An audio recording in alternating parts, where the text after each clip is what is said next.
ચાલો નમસ્કાર વિદ્યાર્થી મિત્રો, વર્લ્ડ ઇન બોક્સની યુટ્યુબ ચેનલમાં આપ સૌનું હાર્દિક સ્વાગત છે. તમે દરેક લોકો પરીક્ષાની તડામાર તૈયારી કરી રહ્યા હશો. આપણા માટે ખૂબ મહત્વનો મુદ્દો એટલે યોજનાઓ, કે ભાઈ ક્યાંથી કરવી યોજના. તો હવે તમારે એની ચિંતા નથી કરવાની. વર્લ્ડ ઇન બોક્સની યુટ્યુબ ચેનલ પર યોજનાઓનું આખું પ્લે લિસ્ટ છે. આપણે દરરોજ એક યોજના એનો વિડીયો લેક્ચર અપલોડ કરતા હોઈએ છીએ અને આ લેક્ચરની અંદર તમને યોજનાઓ વિશે ખૂબ માહિતી મળશે. તો અત્યારના આ લેક્ચરમાં આપણે ભણવાની છે ગુજરાત સરકારની મહિલા સ્વાવલંબન યોજના. મહિલાઓને આત્મનિર્ભર બનાવવા માટે, સ્વાવલંબન માટે થઈને ગુજરાત સરકારની યોજના છે, એ આપણે આ લેક્ચરમાં જોવાના છીએ. તો વધારે સમય ન લેતા આપણે શરૂ કરીએ. ગુજરાત સરકારની મહિલા સ્વાવલંબન યોજના. તો સૌથી પહેલા તો ગુજરાત સરકારના કયા વિભાગ દ્વારા યોજના ચલાવવામાં આવે છે? તો આપણને સીધું સાદું કોમન સેન્સ ચલાવીએ તો ખ્યાલ પડે કે ભાઈ મહિલાઓ માટેની યોજના છે, તો બટ ઓબ્વિયસ કે મહિલા અને બાળ કલ્યાણ વિભાગ અથવા તો મહિલા અને બાળ વિકાસ વિભાગ, એમના દ્વારા યોજના ચલાવવામાં આવે છે. ગુજરાત મહિલા આર્થિક વિકાસ નિગમ, એમના દ્વારા આખા યોજનાનું અમલીકરણ થાય છે. હવે નામ તમે જુઓ, યોજનાનું નામ શું છે? મહિલા સ્વાવલંબન યોજના, એટલે કે મહિલાઓને સ્વાવલંબન કરવી, એમને પોતાના પગ પર ઊભી કરવી. તો આ યોજનાનો ઉદ્દેશ્ય શું હશે?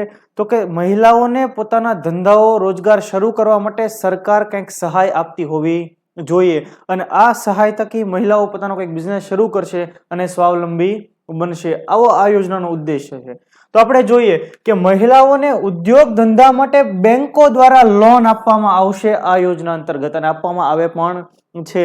ઇન શોર્ટ, કોઈ મહિલા છે કે જેને પોતાનો બિઝનેસ શરૂ કરવો છે અને નાણાકીય અને જરૂરિયાત છે, તો મહિલા સ્વાવલંબન યોજના અંતર્ગત એને પૈસા મળશે, લોન મળશે, ઓછા વ્યાજ દરે લોન મળશે અને એના થકી જે તે મહિલા પોતાનો બિઝનેસ શરૂ કરી શકશે.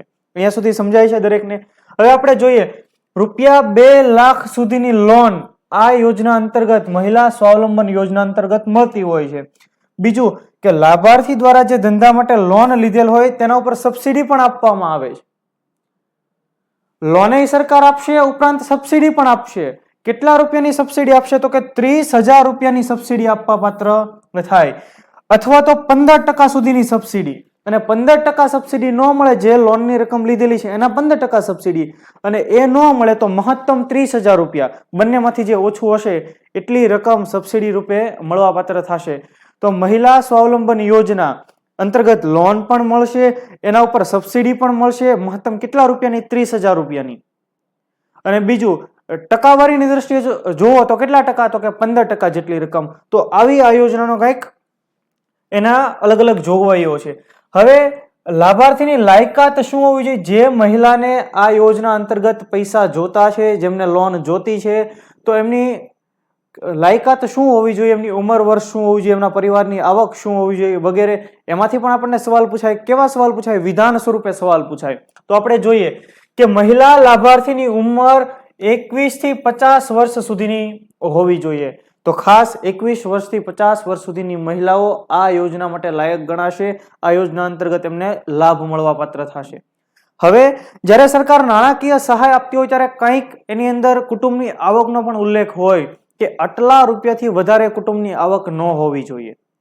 તો મહિલા સ્વાવલંબી યોજના અંતર્ગત ગ્રામ્ય વિસ્તારની કોઈ મહિલા છે, તો તમે પ્રેક્ટિકલી વિચારો, તમારા ગામડાની અંદર તમે જ્યાં કોઈ ગામડું વિચારી લો, તો ગ્રામ્ય વિસ્તારની મહિલાની કુટુંબની આવક 1,20,000 રૂપિયાથી વધારે હોવી જોઈએ નહીં.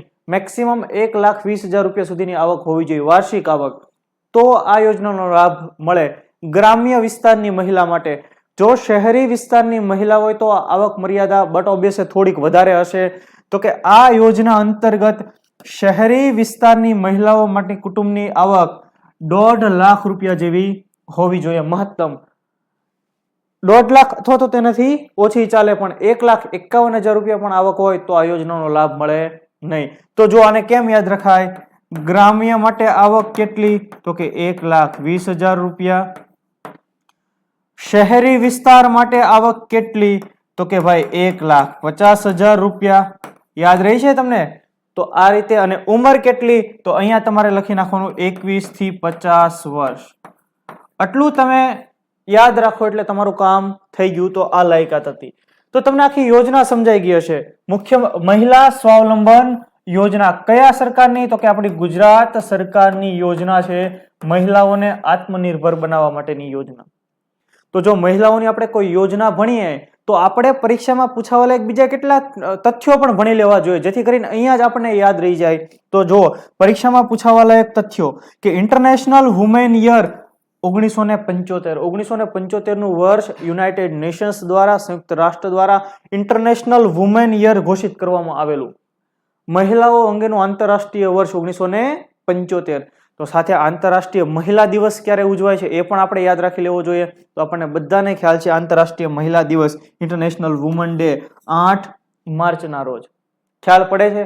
તો આ હતી આપણી મહિલા સ્વાવલંબન યોજના. હું આશા રાખું કે તમને આખો મુદ્દો સમજાઈ ગયો હશે. યોજનાઓ ઉપર આપણે રોજ કામ કરીએ છીએ, એની એક સિરીઝ આખી છે, એનું પ્લેલિસ્ટ તમને આ લેક્ચરના ડિસ્ક્રિપ્શન બોક્સમાં જોવા મળશે. કરંટ અફેર્સ પર પણ કામ કરીએ છીએ, એનું પ્લેલિસ્ટ પણ તમને આ લેક્ચરના ડિસ્ક્રિપ્શન બોક્સમાં જોવા મળશે. અને બીજું, વર્લ્ડ ઇન બોક્સની આ જ યુટ્યુબ ચેનલ પર એક નવું મિશન, જેને આપણે નામ આપ્યું છે મિશન વિજય ભવ, તો એ લેક્ચર પણ આપણે ચૂકવાના નથી. તો એનું પ્લેલિસ્ટ પણ તમને આ લેક્ચરના ડિસ્ક્રિપ્શન બોક્સમાં જોવા મળશે. તો આ હતી આપણી મહત્વની યોજના. તો હજી સુધી તમે જો ચેનલ સબસ્ક્રાઇબ નથી કરી તો ઝડપથી અને સબસ્ક્રાઇબ કરો. આવા દરેક વિડીયોની નોટિફિકેશન માટે આપણે બેલ આઇકન જરૂર પ્રેસ કરી દઈએ. ફરી પાછા આપણે નવા લેક્ચરમાં મળશું. ત્યાં સુધી જય હિન્દ, જય ભારત.